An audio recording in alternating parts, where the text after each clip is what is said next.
looks like this one, as the warship was sailing in the Atlantic.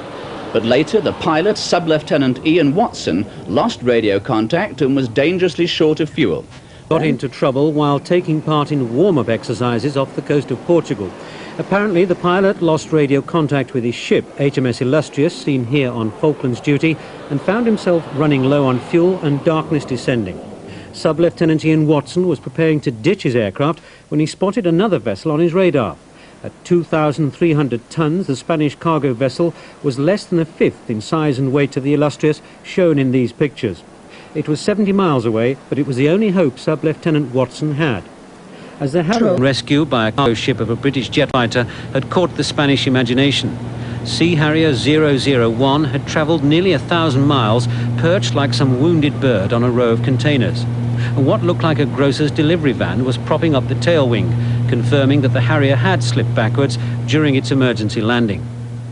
When the Alrego and its extra cargo sailed into Santa Cruz harbour just after midday, serious diplomatic and legal negotiations were already underway, and crowds of fascinated holidaymakers and spectators had flocked to see it. The docking of the Alrego is not the end of the affair. Representatives of the shipping company went on board, but wouldn't comment on the major and almost certainly unique salvage claim they're widely expected to submit. For the British, it's a delicate and embarrassing situation. This evening, naval and diplomatic officials were meeting the harbour authorities to discuss safety and insurance questions. Meanwhile, Sub-Lieutenant Ian Watson at last came down the gangway to confirm that he was in good shape, despite his nerve-wracking experience. I lost navigation equipment trying to find my way back to the ship, and therefore became lost and uncertain of position. Trying to call them on the radio, I had no success, and therefore set up a search trying to find the ship. As the fuel was getting low, I realised it was futile and picked this ship out of the only one around. There were no other ships available? Nothing else, no. And how much fuel did you have left?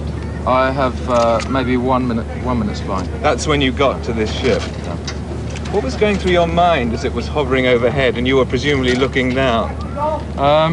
I'd just seen a place to land, and that was my only intention at that time, was just put the aircraft down as safely as possible. It's a very, very small place. You must have doubted your ability to put it down on there. The training we received is pretty good, but even so it's small, yes. And I think I was fairly lucky to land it as well as I did.